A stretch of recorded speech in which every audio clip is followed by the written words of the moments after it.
So magandang araw, magandang hapon, magandang gabi. Depende po yan sa time zone ng ating lugar at sang sulok tayo ng ating mundo. Sana sa mabuti tayo, nakalagayan at walang sakit-sakit ang lahat. Sa mga kababayan nating OFW at mga kababayan natin na nandyan sa Pilipinas, mapapalang araw sa ating lahat. Okay, so kumusta ang lahat mga kababayan? How are you today? Well, I'm hoping na sana magandang ating gising ngayong umaga at meron tayong very energetic na aura. At sana po mga kababayan na hindi nyo nakalimutan ang mag-pray ngayong araw. Kahit 1 minute lang po. Magpasalamat tayo sa ating Panginoon na ngayong araw ay gumising pa tayo at magpasalamat din po tayo sa mga blessings nating na-receive araw-araw at mga blessings na hindi natin nakikita. Okay? So please, don't forget to pray always every day. At before tayo mag-start po ng ating balitaan ngayong araw mga kababayan, please allow me to acknowledge some of our viewers dito sa ating channel. At syempre, alam niyo na po na unahin natin dito sa pag-shoutout ang ating top 5 commenters doon sa ating last vlog.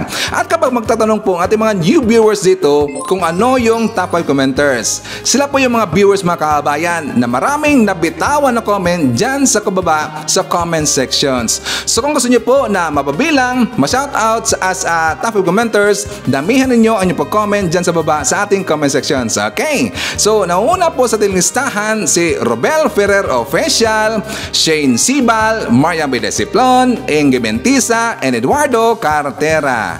Also mga kababayan, pasalamatan po natin ang nabigay sa atin ng super thanks. Thank you so much kay Ma'am Carclia F. Nagbigay sa atin ng $50. Thank you so much kay Ma'am Carclia.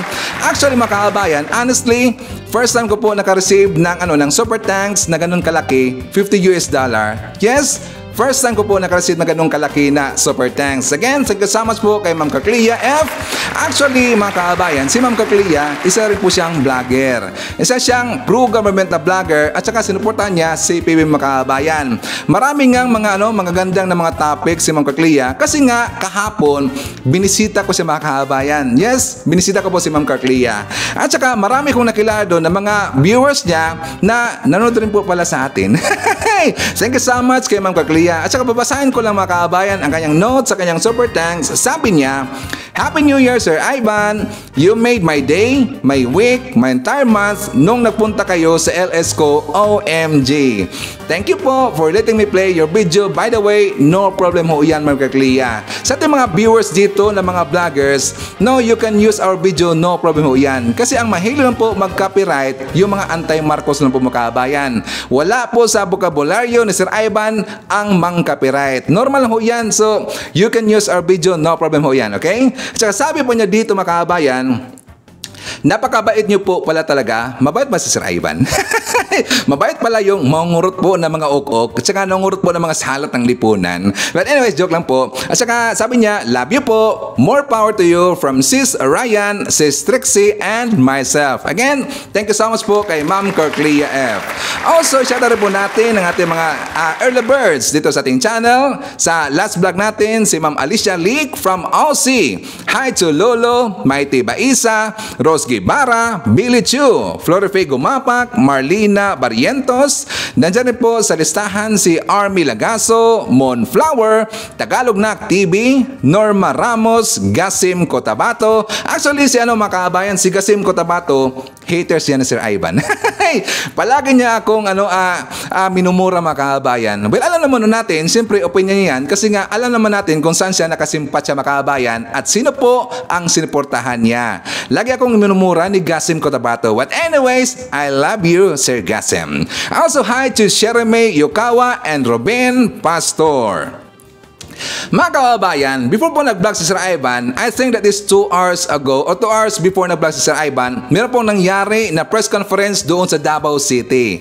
Nakaroon kasi ng press conference si FPRRD mga kababayan. At saka doon po sa kanya mga questions na mga media men sa Davao, actually maganda nga yung kanilang napag-usapan doon kasi nga sinagot ni FPRRD yung issue tungkol dito sa nangyari na meron pong mga retired na mga mayors na nagkaroon dito ng manifesto ito para sa withdrawal of support kay PBBM. At saka meron dang destabilisasyon na ginawa mga kababayan, yung rebellion, sinagot ho yan ni Eperade. At pati rin po mga kababayan, sinagot niya yung, kasi tinanong siya, drug war po sa current administration versus sa kanyang administration mga kababayan. Sasabi niya, to be fair naman po kay Eperade kasi maganda ang kanyang sagot mga kababayan. Sabi niya na kahit sino pang maupo po na mga na presidente, hindi talaga mawala yung yung mga drogas. Nandyan talaga yan. Pero siya, sabi po niya na to be fair daw sa current administration, trinabaho naman yan ng presidente. So, tingnan nyo, at least maganda po yung sagot ni Eperade Makabayan. Kasi nga, naintindihan niya. Kasi siya po dating presidente Makabayan. Alam niya yung problema ng droga sa Pilipinas.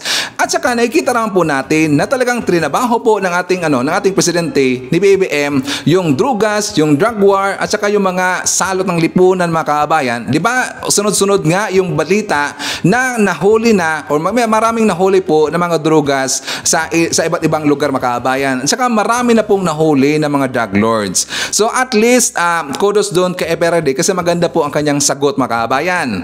Ngayon, sinagot rin po ni Eperade yung tungkol sa kumakalat na balita at fake news ni Maharlika, fake news ni Bagong Lipunan at saka ni Macanas, yung tungkol nga sa sa pulburon video da makabayan. Sinagot yan ni Eperade at talagang maraming nagulat na mga DDS na mga vlogger sa sagot po ni Eperade makabayan. So alam nyo, napansin ko kay Eperade sa kanyang press conference kasi medyo chill lang siya makabayan at saka hindi siya dito nanira po kay BBM. Wala siyang binitawan na paninira kay BBM. Bagkos, alam ko po kasi naramdaman ko bakit. Maganda ang sagot ni Eperade tungkol sa current administrations. Kasi si Eperade, may plano siya. Nakakausapin po si PBBM. Ihingi siya ng pabor kay PBBM Makabayan. Ayon dito sa balita po ng ABS-CBN, just in, former President Rodrigo Duterte said in a press conference with the Davao media on Saturday evening that he would like to talk indirectly to President Ferdinand Bongbong Marcos Jr. on investigations with SMNI Channel. Yung tungkol sa prangkisa ng SMNI Makabayan. Sa kapatid po sa nangyari sa SMNI. Sabi ni Eperade, ang concern ko lang ngayon is to help my friend si Pastor Kibuloy. Dahil sa totoo lang, itong NTC, wala naman silang nakita. They have not come up even an allegation of any wrongdoing. So yan po ang sagot at saka sabi po ni Eperade Makabayan. Saka nakahiwalay naman kasi sabi niya, kakausapin niya daw si PBBM. Hihingi ng pabor si Eperade kay PBBM Makabayan. At saka pag-usapan rin po natin, mamaya ko na ipakita yung video niya Makabayan, yung interview niya doon sa Davao City. At saka alam niyo ba, alam mo natin, ito pong si General Macanas ay stress na ngayon makabayan.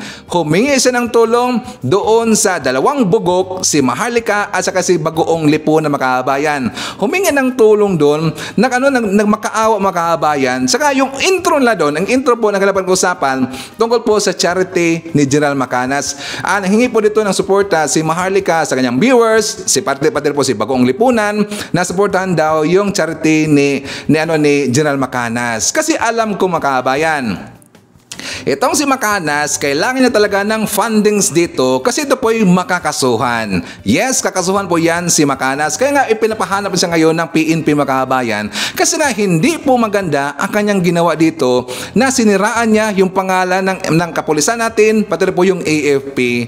At saka doon po sa vlog nilang tatlong mga bugok nito, doon umamin si General Macanas makabayan na mismo nanggaling na sa kanyang baba na fake news ang kanyang sinabi. Gunggong talaga, alam niya pala na fake news makabayan, pero bakit niya sinabi yon? At parang kung hindi siya nakita ng kapulisan, di ba parang magiging totoo yun makabayan sa mata po ng ibang tao. Pero dito sabi niya na makaawa siya na ang kanyang sinabi daw ay kanyang analysis lang, ang kanyang opinion, pero maniniwala ba tayo na opinion lang ang kanyang sinabi makabayan? Di ba pinakita ko sa inyo yung vlog ni Macanas kahapon? Opinion ba ang kanyang sinabi? I don't think so. Ginawa din tanga nito ni Macanas makabayan. Hindi naman po tayo tanga. Magkaiba naman kasi yung opinion. Kasi nga ang sabi niya makabayan, bakit ang opinion? Kasi meron dang question mark ang kanyang captions mga kababayan. Dahil lang sa sa captions, parang ipalabas na dito na opinion lang kanyang sinabi mga kababayan. Gunggong talaga eh. Kaya nga ganun po yung mga palusot na itong mga guilty na mga tao, na mga fake news peddlers na opinion lang ang kanilang sinasabi. At syempre, pag-usapan po natin si Kapitan Dado kasi dito po sa vlog po ni Kapitan Dado kahapon, abay galit na galit sa mga kababayan kasi alam na ho nila na sila po'y dadamputin na ng kapulisan at kakasuhan po. Alam niyo ba ang sabi ni Dado mga kababayan? Sabi niya, handang-handa daw siya magpakulong dito kasi kapag ikulong daw siya, magiging hero daw siya mga kababayan. Maging hero daw si Kapitan Dado. Tapos sabi pa niya, kapag dadamputin daw siya at siya ikukulong, magalit daw ang taong bayan. Magalit ba ang taong bayan? Matutuwa nga kami. Matutuwa nga kami Kapitan Dado eh. Gonggong talaga to eh. At saka siyempre, pag-usapan natin mamaya si Kapitan Dado kasi para malaman natin kung ano ang ipapataw sa kanya na kaso mga kababayan. At siyempre, marami pang iba. Alam niyo po si Sir Ivan. Palagi itong maradalan ba ng mga pasabog every time na maglalabas tayo ng mga bagong balita dito sa ating channel. Okay, so syempre, before tayo mag-start mga kababayan, kumustahin ko muna kayo at saka shoutout natin ating mga pinalangga po na mga legends, ang ating mga senior citizen. Hello po, kumusta? I'm hoping po na nasa maayos kayo na kalagayan. Kukumustahin rin natin mga kababayan ang mga pinalangga natin na mga Marcos Loyalist. At syempre, nandyan rin po mga kababayan nating DDS all over the world. Hawak ito mga kababayan, lalong-lalo na. Maraming salamat sa Unit Team supporters. And of course, thank you so much sa ating mga returning viewers, mga solid supporters to ni Sir Ivan, mga suki testing channel, thank you so much. At maraming salamat sa mga viewers na hindi nag-skip ng ating mga commercials. Thank you so much. Siyempre, i-welcome rin po natin ang ating mga new subscribers, mga bagong pasok testing channel. Welcome to the family and thank you po for appreciating our channel.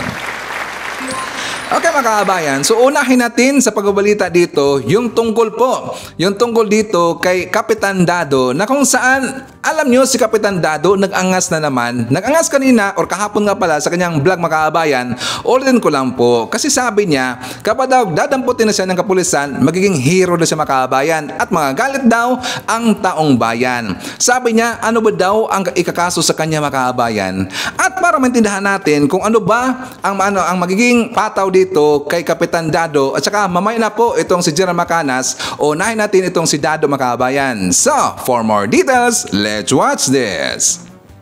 We seek redress by exercising our sovereign will. That we, the Filipino people, effective immediately withdraw support for the President Ferdinand E. Marcos Jr. for betrayal of public trust. And we recognize BP Inday Sara Zimmerman Duterte as the President of the Republic of the Philippines by way of succession pursuant to Section 8, Article 7 of the 1987 Constitution. In God we trust. I sign. So ayun, ipopost ko yung gusto pumirma kayo. Kung ayaw nyo, wag, walang pilitan yan. Nung troll, pirma na rin kayo. Ayun, salamat sa inyo lahat. God bless the Philippines. Itong regalo ko sa inyo.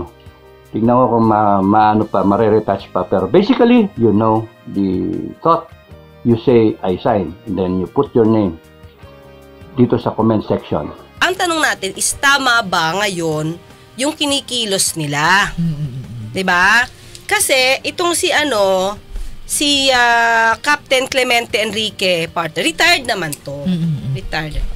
Parang batch 83 siya. Sa PMA. Okay. Kasi ang tanong natin kay retired captain, ilan ba yung hawak yung tao? Ilan ba ang nakausap yung kapwa natin Filipino nagsasabi na handang makibaka, lumaban? Mahalaga yun, Attorney Claire. Ilan na ang nasa listahan nyo? Kung totoo yung sinasabi mo. Diba? Kasi partner, as of now, meron siyang manifesto. Ito. May manifesto siyang sarili. So, as of now, walang ibang manifesto kundi yung gawa niya. So, di natin alam kung sino ang mga tao behind this. Pero parang siya ang unang nagsabi na wini-withdraw ko ang support kay PBBM, hindi na ikaw presidente ko, ang presidente ko na ay si VP Sara. Ooh. So, anong action yon? Diba? So, sa akin partner, maliwanag naman yung batas natin. Kung gusto mo na yan ang paniwala mo sa puso mo, di so be it. Pero do not encourage other people to do the same. Kasi ito ay mga hulugan ng... Pwede siya masabi na hindi ka man nag-aalsa. Pero you're inciting a rebellion. Yun, diba? Ano ba sabi sa inciting to rebellion? O Article 138. Ito ha. Ang rebellion ay yung a person who without taking arms. Wala naman. Hindi naman sila nag-aalsa eh. Or being in open hostility against the government shall incite others to the execution of any acts of the specified in Article 134. Okay? 134 of the Revised Penal Code. Okay? Okay. So, okay. Nasaan ka na? Nasa naman ngayon ang Article 134. Anong sinasabi sa Article 134 ng Revised Penal Code? Okay. Ang sabi dito, ang 134 is about rebellion or insurrection. So, the crime of rebellion or insurrection is committed. Una, by rising publicly and taking arms against the government. Okay? For the purpose of what? Removing from the allegiance to the said government, diba? Or its laws, the territory of the Philippine Islands. Hindi naman sila to eh. Wala naman silang balak kunin yung territory, diba? Pero, meron dito kasing isang act na sinasabi na, or depriving the chief executive, which is the president. si Presidente yun. Or Or the legislature, mga mambabatas. Congress. Wholly or partially of any of their powers or prerogatives. So, nung sinasabi mo na wala nang support ko sa presidente, hindi na ikaw presidente ko. Diba? Tapos, si VP Sara na yung aking presidente. Diba? Kung sabi ko nga, kung sarili mo yan, walang problema. Pero kung magmamanifesto ka at you will encourage other people to sign. Meron siyang encouragement to sign. Ito manifesto. Di ba sabi pa niya dito? Ano ba nakalagay sa manifesto, partner? Sige, pakibasa nga yung start. Basa. The Ferdinand Marcos Jr. government has taken the path of oppression, suppression of truth, justice, our basic rights, our freedom of expression. Partner, ito ha, has taken the path of oppression. Okay, ito madaling sabihin to eh. Diba? Sa totoo lang mga kayubi, lahat naman na mga nagdaang mga leaders ng bansa, hindi naman tayo nakokontento. Diba? Ulitin ko mga kayubi. Ito po ay manifesto. Hindi ko to dinidiscuss dahil maka-PBBM ako. Sinabi ko na kahapon na hindi siya ang binoto ko. Okay. Diba? Kaya lang, sabi ko, presidente na to. With due respect. Dapat maayos ang gobyerno natin. Okay? So, has taken the path of oppression. So far, ano ba ang ebidensya ng sumulat na to na merong oppression? Sabi ko, lahat naman eh. Kahit naman nung panahon ni Pangulong Duterte, yung iba, ito rin ang nirereklamo. Diba? Oppression, suppression of truth, justice or our basic rights, our freedom of expression. Tandaan nyo, kahit sabihin natin magkaiba ang issue ng SMNI at ABS-CBN at Rappler, yung iba, ito rin ang naging issue. Nung natanggalan ng prangkisa, nung hindi pala ni-renew yung prangkisa ng ABS-CBN, diba, nire-raise nila tong issue about freedom of expression. So, this is not new. This is not new, ha, mga kayubi. So, yun. So, para to take up, parang to take arms against the government because of this, because of SMNI, para bang lahat ng tao i-encourage nyo? Ginagawin yun. 'Di ba? To withdraw support sa government, sa presidente. O, ano to? Inciting a rebellion to. Oh. 'Di ba, partner? Okay. Attorney. Kung ang pinapatungkulan niya dito as SMNI, makinig muna siya na naging hearing, partner. Para makita niya may violations ba o wala. Okay. Kasi nasa records naman 'yan. So wag silang pa dalos-dalos. Tapos baka yung ibang mga tao, partner, dahil sa sweet talks nila, mahikayat. Diba? Kawawa na naman ang Pilipinas dito. Kasi, hindi kawawa si PBBM dito, kawawa ang Pinoy dito. Diba? Ipinakita ko sa inyo si Attorney Claire, mga kababayan, kasi ayaw ko magmagaling kapag mga batas na pauusapan. Siyempre, si Sir Ivan, hindi lang po ako law practitioner. So, kailangan natin ng isang abogada, mga kababayan, or abogado. So, ngayon, Kapitan Dado, klarong-klaro ha, sinabi ni Attorney Claire na ang magiging kaso mo, this is inciting to rebellion. Malaking kaso yan, mga kababayan, napakabigat ho yan.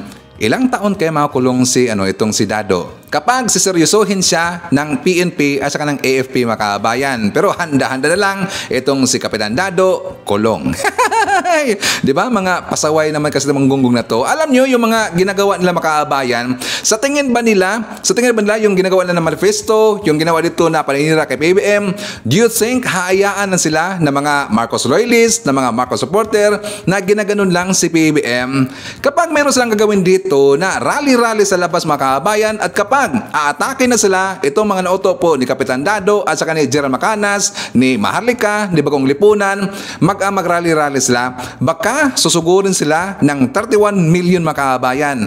Ang dami po ng mga Marcos loyalists, mga Marcos supporter, maniniwala po kay BBM, ang dami po. Hindi ho yan basta-basta lang na ginaganyan lang si BBM. Magalit po yung mga Marcos, ay yung mga supporter po ng mga Marcos, mga kababayan, di ba? Maraming ngang nagme-message kay Sir Ivan. Sabi na, Sir Ivan, manawagan tayo na sugurin natin daw yung mga mapanirang tao. Sabi ko, relax lang muna, relax lang. Alam po ni BBM ang kanyang ginagawa, mga kababayan. Saka meron pong babasahin dito na kung saan kung bakit daw nanahimik lang si PBM. Merong maganda na quote, mga kababayan. Ito po ay comment ni Rebecca Villafuerte. Sabi niya dito na Albert Einstein quotes. Sabi niya, weak people revenge, strong people forgive, intelligent people ignore.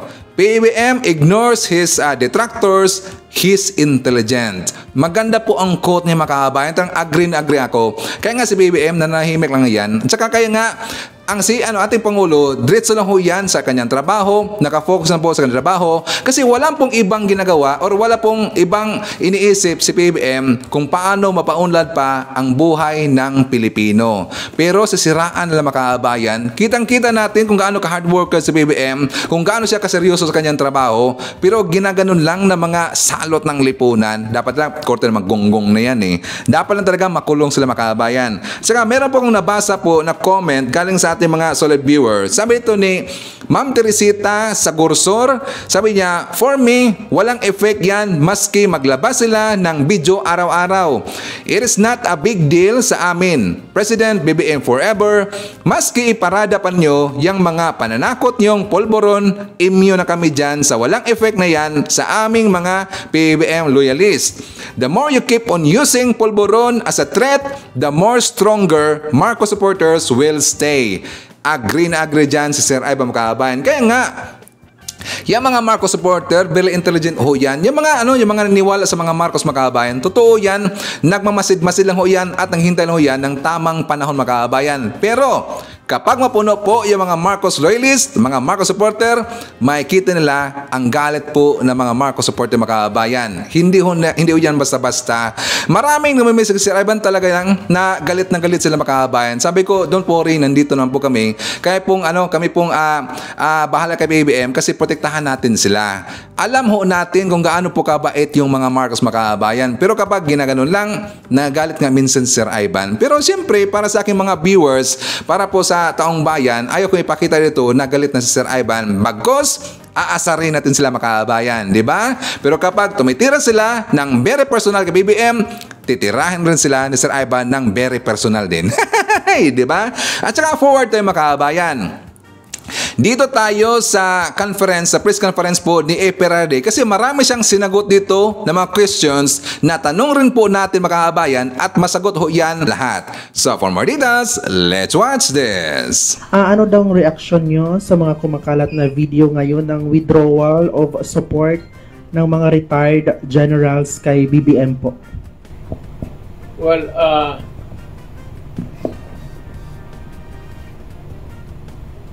I cannot answer you because I do not know how many generals have withdrawn. At saka wala naman bisa yung support nila. Simpatya ng yun ang active ang medyo delikado. Kasi because they have the wherewithals, tropa, the command. Yung mga retired, hindi nga nila ma-withdraw yung siguro ma-withdraw na hindi nila ma-withdraw yung support sa asawa nila. Wala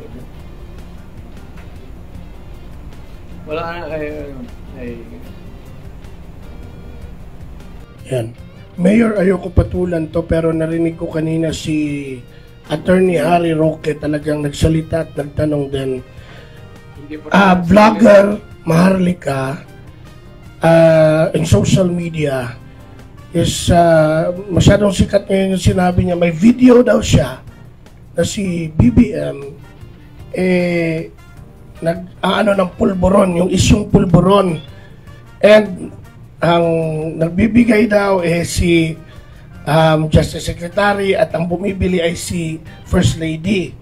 Pero this becomes an issue ngayon at kanina nagtanong si Harry Roque, narinig ko, what if ito ay totoong may video, what would happen to the country kung mapatunayan? Even yun, narinig din kita before, may sinabi ka regarding a leader na nagko-cocaine. I just don't know who it is. But right now, may lumalabas po na ganyan. Wala yan.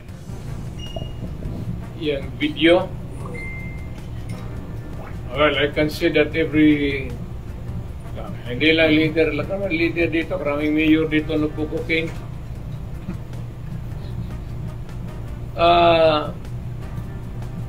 There's no such thing. Kasi kung nandyan pa yan, matagal na lumabas yan. O diba, tama ating analysis mga kabayan. Sinabi na mismo ni Eperarde na kung meron ho yan, kung merong video, noon pa inilabas na nila yung mga kabayan. Diba?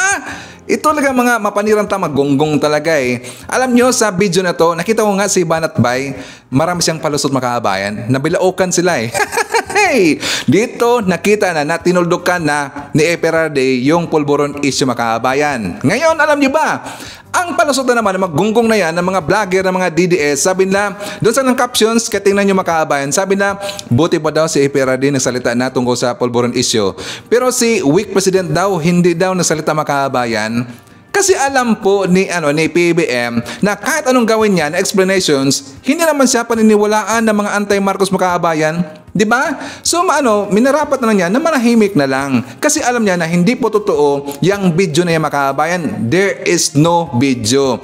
Marami nagsabi na ang may hawak daw ng video si Mick Rodriguez. Ngayon nagturo-turuan na sila mga kabayan kasi nga diba sinabi ko dito, kahit hanggang ngayon doon po sa live po ni Maharlika, naghugas kamay na nung gunggong na yon, si POK 2 times naghugas na ng kanyang kamay mga kabayan. Sabi niya hindi niya daw nakita yung video.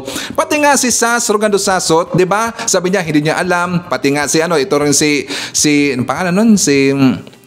Si Viber makabayan, yung si Jane Cruz Viber. Kalimutan ko lang. Basta sabi na hindi daw alam. Pati rin po itong si Dirk Dalyap, wala silang alam makabayan. Kasi nga, wala naman talagang video. Gusto na nilang ilagay po sa kaisipan ng mga viewers na mayroong video makabayan. Ngayon, ang nakatawa, kasi nga tinanong po itong si Chonggo. Kilala niya ba si Chonggo makabayan? Si Glenn Chong. Tinanong siya ng kanyang followers. Sabi dito buti na lang na screenshots ko kagad makabayan. Sabi dito, Attorney, totoo ba yung pulburon video? At ito yung kanyang sagot mga kabayan. Sabi ni Glenn Chong, I believe. Abay, merong I believe it is true. So ito ay nagpapatunay na hindi nila alam na merong video mga kababayan. Kasi nga kapag sure na sure sila na merong video, sabi niya directly, it is true. Pero merong I believe, nagdududa pa mga kababayan, di ba? I believe, hindi pala sigurado, gonggong na to eh. Hindi pala sila sigurado, pero bakit na ipinakalat na merong video mga kababayan? So ngayon, nagturuan na sila, pati nga si Pipi Sara, sabi na, si Pipi Sara daw yung naghawak ng video ngayon mga kababayan. At ngayon naman, meron silang claim na yung mga PMAers, yung mga retired military, sila daw yung may hawak ng video. Pero tingnan nyo, klaro talaga na mga sinungaling mga kababayan, magunggong talaga eh. Kasi nga kapag meron yung video, last year pa lang sinabi nila na dapat daw sa first day of 2024, first day pa lang, may palabas nila yung video. Pero nag-bend sila ng ilang days, after 5 days lang daw, January 5. Pero anong araw na ngayon mga kababayan? Wala pa ring video.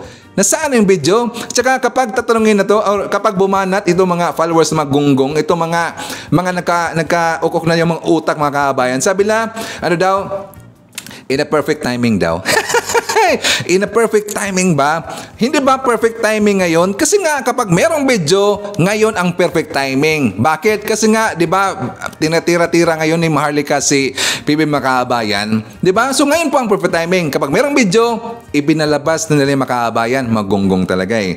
Ngayon, pag-uusapan na natin itong si General Macanas kasi nga humingi siyang tulong, nagpasaklolo doon sa doon kay Maharlika at sa kanila Bagoong Lipunan kasi nga alam niya nakakasuhan siya makabayan at kailangan niya siyempre ng fundings. So nanawagan po si Maharlika sa kanyang mga followers na suportahan daw yung ginawang charity nito ni General Macanas makabayan. Alam niyo itong si Macanas nakaganyan siya kasi nga binibigyan siya ng pera ni Hitad makabayan. 'Di ba sinuportahan po ni Hitad yung kanyang charity daw.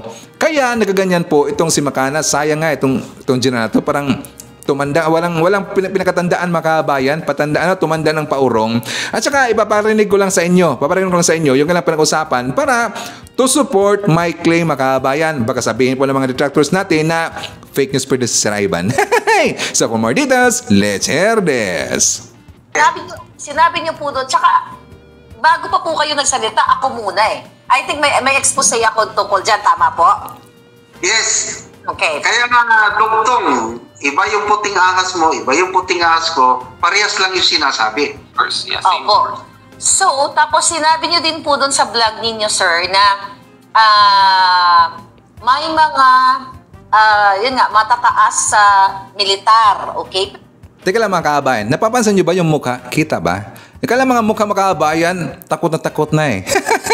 Kasi alam nila na siseryosohin na sila ng kapulisan. Kasi nga meron ng mandato siyempre sa Cybercrime Unit na yung mga dapat under surveillance na yung mga nira po sa Presidente Makabayan. Yung mga paninira po ng mga walang basihan, under surveillance na ito si Bagong Lipunan, ito si Maharlika, yung mga DDS po ng mga Rabid, under surveillance sila ng Cybercrime Unit Makabayan. So sila ngayon takot na. Kaya nga napapansin nyo, wala po kayong pinangalan ng tao eh. Kung sino yung tama po, tama?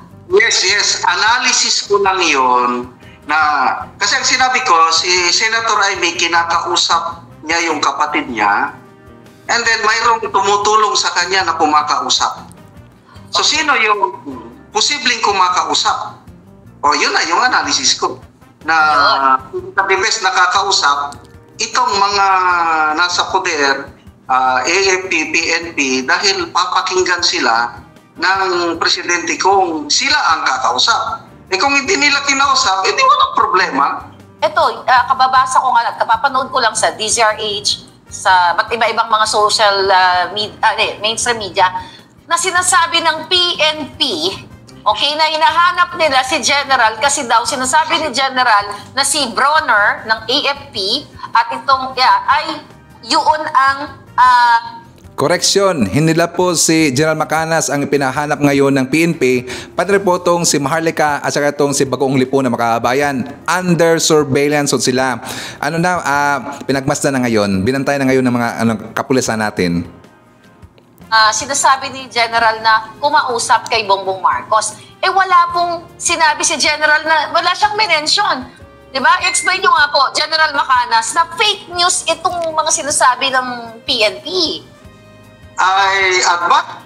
Bubuto si Maharlika mga kababayan. Ang PNP na ngayon ang fake news. Paano naging fake news ang PNP? Isamantalang napanood naman nila yung video, yung vlog ni Macanas mga kababayan. Kaya nga kinull out itong si Macanas kasi nga nakitaan po ng probable cause yung vlog po ni Macanas. Meron silang nakita doon na hindi po yun opinion mga kababayan. May analysis, yes, pero hindi po yun opinion. 'Di ba? Klarong-klaro naman eh. Patuloy natin. Si PNP, panoorin nila yung vlog ko. Ang title is AFP PNP Generals Convincing PBBM to Resign? ? Yes. That's the title. Yan lagi ang kanilang palusot. Meron daw question mark mga kababayan. So kapag question mark, question daw yan. Pero kapag babasahin natin ulit-ulitin, parang hindi talaga pang question mga kababayan, diba? At saka sabihin niya, dapat daw panoorin, hindi daw yung captions silang pagbabasihan. Kaya nga siya ipinatawag kasi nakita na po yung vlog mismo ni General Macanas. Hindi na po nagbabase sa captions ang kapulisan natin at saka yung AFP. Magsalita ba sila si Bronner? Magsalita ba sila si Acorda kung ang captions lang ang pinagbasihan mga kababayan? Di ba? Gunggong talaga eh. Patuloy natin. Kung mag-base sila sa title, wala sila. Kaya kung panoorin nila yung buong video, very clear yung analysis ko. Paulit-ulit ko pang sinasabi nga, analysis ko lang ito, opinion ko lang ito. I hope I am wrong, but this is my work as a vlogger. Ipalabas ang aking idea, bahalang tao kung maniwala sila o hindi. Siguro ang ikaso nila sa akin, fake news. Pero... O, di ba? Mismo siya na nagsabi mga kababayan, ang ikaso sa kanya, fake news. Kasi ang kanyang iniisip daw, kasi ang sinisigaw ngayon ng netizens, na for example, pati rin po yung mga attorney na nag-analyze po sa kanyang vlog mga kababayan, na ang possible daw ikakaso kay Macanas is yung sedition. Ngayon, mismo na siya nagsabi na ang pwede daw ikaso sa kanya, fake news. So at least, inamin niya na fake news siya mga kababayan. Magpalusot dito si Maharlika at tingnan nyo yung sagot niya mga kababayan. Saka napansin nyo ba yung mukha ni Bagoong Lipunan na ganun na lang, takot na takot. Matakot rin pala. Hindi totoo yung di fake news ako. Sige, kasuhan nila ako ng fake news. Yes. Actually, may dadagdag lang ako dyan. Actually, yung yung parati nating sinasabi, di ba, nagbibigay lang tayo ng opinion and analysis. Magkaiba po yun sa news. Kaya yung iba sigurong mga viewers ay nalilito about it. Di ba? Nagko-comment lang naman tayo. Kaya minsan may question mark because ito yung analysis natin, it's up to the audience to agree or not. Yes. Yeah. Diba, yun naman parati natin sinasabi, di ba? So, siguro na sila, na karamihan sa ating mga viewers o karamihan sa taong bayan ay uma-agree sa atin base sa kanilang experience at observation din. O, tingnan nyo mga viewers ni Bagoong Lipunan, ginagamit lang ho kayo. Mismo kayo, ginagamit lang talaga ni Bagoong Lipunan at binibigyan lang niya informations na kung saan hindi naman totoo at kapag si Bagoong Lipunan ang magsasabi, parang gagawin niya na parang totoo mga kababayan. Di ba? Gagawin niya ho yan na totoo sa mata ng ibang tao at saka sa pandinig ho ng ibang tao, lalong-lalo na sa mga anti-Marcos na kahit anong sasabihin po ni Bagoong Lipunan, paniniwalaan ng mga kababayan. So ngayon, lumabas po na iyan po ay mga fake news peddlers. Mismo na po nagsabi si General Macanas na sila ay fake news mga kababayan. Di ba? At saka after that, ayoko na pakita sa inyo, after that, mga palusot na ni Maharlika na siya, meron daw siyang totoo daw ang kanyang mga pinahawakan ng mga ebidensya, ang kanyang source ay nasa loob na ng Malacanang. Meron siya mga source daw sa government. Kanyan po yung palasot. Pero at least umamin dito na nabilaukan nga si Maharlika mga kababayan, pati nga si Bagoong Lipunan nung sinabi ni Macanas na siya po ay fake news. At kapag kakasuhan siya sa fake news na daw. So ano ba ang mga kaso dito kay Macanas? Cyber libel mga kababayan. Yan, kulong dito si Macanas. At ngayon, kailangan niya ng funds para po sa kanyang kaso mga kababayan. So sana po panawagan sa AFP at PNP, dapat seryosohin ninyo yung ikakaso dito sa mga gunggong na to sa mga fake news peddlers. Si Macanas, makukulong yan. Si Kapitan Dado, makukulong rin yan. Sana pati rin po si Maharlika, si Pangulipunan, yung pong ibang mga Lipores ni Maharlika mga kabayan. Kasi itong mga DDS ngayon na mga ibang vlogger po na lagi ninira kay BBM, kumambyo mga kabayan. Ang iba, tinanggal na yung kanilang mga vlogs. At doon ngayon sa mga bago ng mga vlogs, ngayon, kumambyo na mga kabayan. Huminahon na, hindi na masyadong tumira kay BBM. Takot pala eh.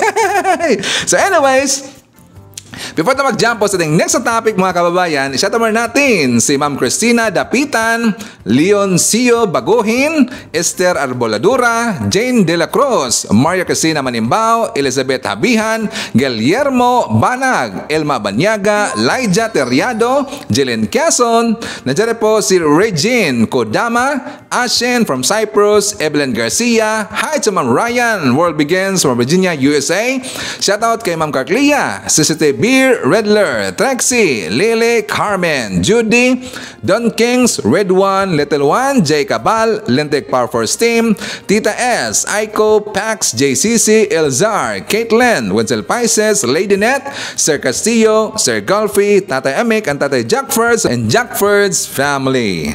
Ngayon mga kabayan, alam niyo ba, yung Facebook account daw ni Joy De Viber or Joy De Vera mga kabayan, na suspended rin daw. Nasuspended po yung account ni Joy Viber. Ngayon, sa kanyang live kanina, kasi before ko nag-vlog mga kabayan, sinilip ko muna itong si Joy, nag-ingay doon. Ang kanyang inikasahan, ang Marcos administration naman po, ang grupo pa rin po na noon, meron ng grupo na ni Mil Robles, grupo daw ni Evelisa, at sila daw yung may pakana kung bakit natanggal po yung account ni Joy Viber mga kabayan. Hindi naman natanggal, hindi naman deleted, suspended lang po, sabi niya. Pero tiningnan ko kanina mga kabayan, nawala talaga eh. Pati nga kay Maharlika, ang kanya account na Maharlika Boljakira mga kabayan, na daw suspended rin po. Tsaka ang inukasana dito, yung Marcos Station, baka ito po'y palusot talaga mga kabayan, and I'm sure, ito palusot lang talaga nila ni Maharlika, ni Joy De Viber, na dini-activate lang ang kanilang account mga kabayan. Siyempre, kalaunan, i-reactivate nila ho yan. Ginawa nila, dini-activate nila para po magagalit dito yung kanilang mga followers sa gobyerno natin. At saka ang kanilang bunton po, or bunton na ng galit, si Felisa na naman, si BBM, at saka yung si Mil Robles, kasi si Mil Robles meron dang black ops mga kabayan. At saka itong mga nagtanggalan daw ng mga account nila ni Banatbay, ni Joy, dito ni Sas, itong ni Maharlika, kagagawan daw ng PCO or ni Mil Robles mga kabayan. Yan po ang kanilang mga tirada ngayon. Pero alam niyo ba, ng account rin po ni Atty. Libayan, natanggal rin po mga kabayan. Pero alam nyo, si Atty. Libayan, alam niya yung nangyayari at hindi niya sinisisi ang gobyerno mga kabayan. Kasi siyempre, ang gobyerno, wala namang kontrol dyan sa Facebook Philippines. Kasi ang Facebook, private company yan mga kabayan. Buti pa si Atty. Libayan, hindi niya sinisisi mga kabayan kasi alam niya. Pero ito kasi mga anti-Marcos na anong mangyari po sa kanilang account na merong mangyari, kahit dini-activate lang nila, sinisisi kaagad si PBM, si Felisa, yung gobyerno natin, na yung gobyerno daw yung may kagagawan kung bakit na-suspended ang kanilang account mga kabayan. So kudos to kay Atty. Libayan, at para meron tayong suporta sa aking claim mga kabayan tungkol kay Atty. Libayan, ipapakita ko sa inyo yung kanyang vlog. So for more details, let's watch this. Mga kabatas natin, ito na lang yung natitirang Facebook page natin. Meron pa naman yung batas natin kasama si Attorney Libayan, no? Pero yun kasi hindi pa masyadong activated. Pero dito muna tayo magla-live stream. Kasi mga kabatas natin, sa mga hindi pa nakakaalam, yung ating batas natin po na Facebook page, naglaho na parang bula sa Facebook, na wala man lang akong kaalam-alam kung ano ang nangyari. Okay?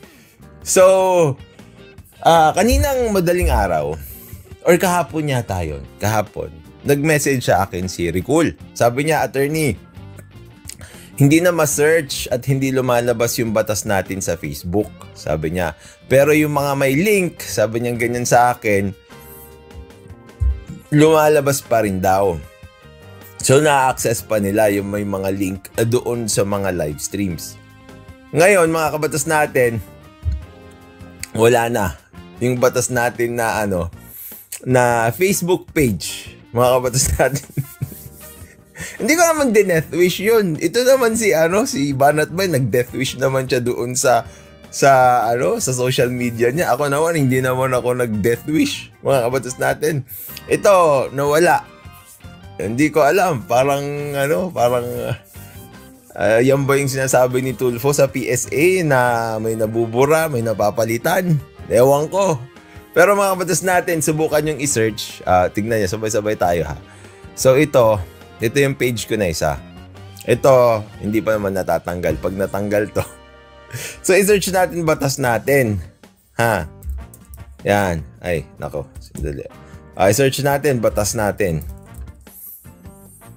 Yung batas natin kasama si Attorney Libayan, yan yung hindi pa na-activate. Pero ito. Yan.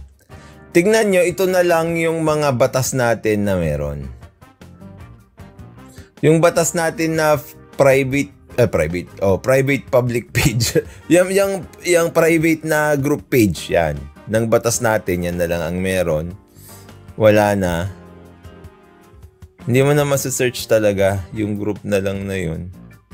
Kaya lang naka-groups kasi, all natin pala all. Yan. Wala pa rin. Kahit isi all mo, groups lang. Kahit i-all mo, yun lang ang lalabas na batas natin na lang. Pati yung batas natin kasama si Attorney Libayan.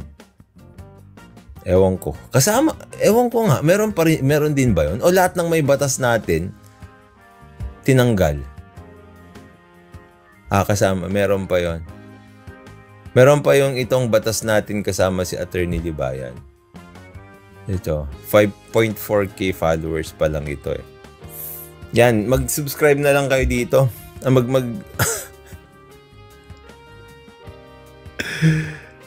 Ay, ako! Sabi ni Journey to Understanding, Attorney, umuwi ka na, hintayin ka namin dito sa venue. Well, ready na tayo, no? Wala letter galing sa Meta, Attorney, wala. Kahit ano. Yung law firm, meron pa.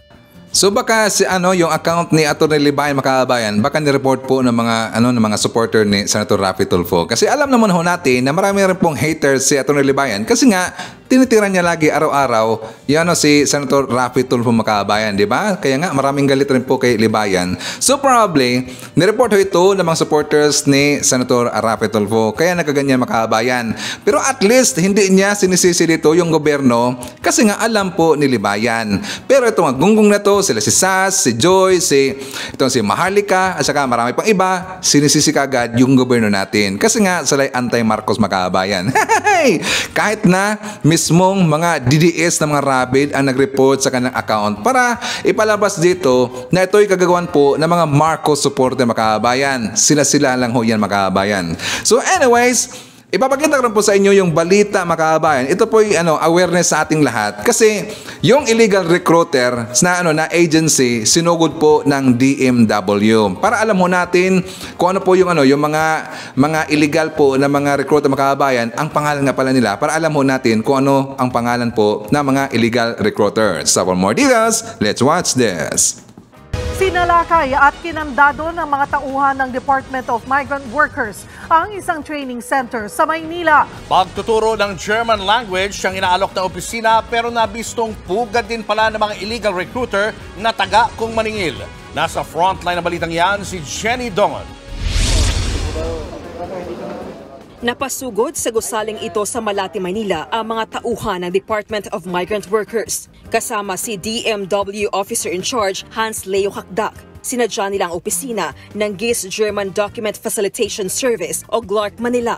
Sinalubong naman sila ng mga empleyado ng GLARC, kabilang dyan ang sinasabing may-ari na isang German national. Sabi ng DMW, sa unang tingin mukhang ordinaryong language school ang opisina na nagtuturo ng German language sa sino mang gusto mag-enroll. Kahit sa mismong Facebook page nila, language school ang nakalagay at German classes lang inaalok. Pero ang totoo, isa rin silang recruitment agency.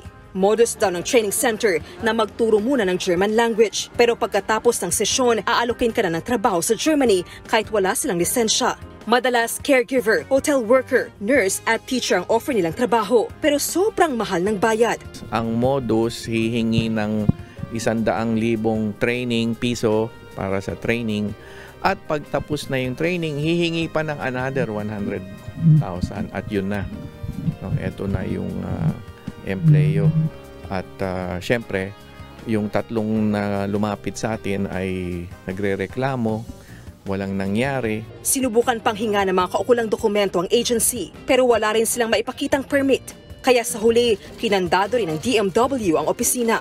Ang pinresent nila sa atin is actually an agreement with a local recruitment agency and based dun sa wording ng agreement, nagpapasahan nga sila ng recruit. So that's very ng recruitment. So either referral na sila ang magre-refer dun sa agency or yung agency yung magre-refer sa kanila on behalf of German employer. So they're acting within the Philippines on behalf of the German employer, sourcing out candidates. So yun yung ano nila. So hindi lang ito basta training.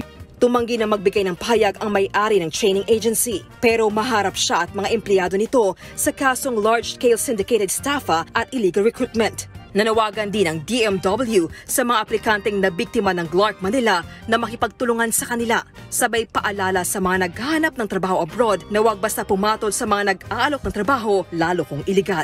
Okay, so yan po ating mga nakalap na mga balita ngayong araw. Kung nakaabot ka po sa portion na to, sana nakapag-like na ho tayo. Libre po ang mag-share, libre din ang subscribe. Again, maraming salamat sa mga viewers na hindi nag-skip ng ating mga commercials. Thank you so much. At before natin tatapusin ang ating programa ngayong araw, sana sabayan nyo si Sir Ivan para sa ating live messaging prayer. Ama sa langit, pinupuri kita ng buong puso ko ngayong araw. Maraming salamat sa pagising mo sa akin.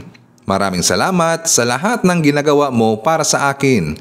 Panginoon, ikaw ang pinagmumulan ng aming lakas. Kapag kami ay mahina, pinapalakas mo kami. Kapag kami ay bumabagsak at nanghihina, ang iyong makapangyarihang kamay ang iniaangat kami at pinapanumbalik ang aming lakas upang kami ay pumailang-lang tulad ng mga agila. Salamat po, Diyos ko. Naway ipagpatuloy mo po na manatilihing ligtas kami ngayong araw at punuin kami ng iyong biyaya at pagmamahal. Sa ngalan ni Hesukristo, Amen. So maraming salamat mga kababayan, and I hope to see you again on my next video. BBM Sara! BBM Sara! Pagkakaisa patungo sa ginhawa. BBM Sara! BBM Sara! Para sa kinabukasan naming mga bata. BBM Sara! BBM Sara! Walang imposible na kapag nagsama-sama. BBM Sara! BBM Sara! Ang presidente at ang bisi na mahal ang mas.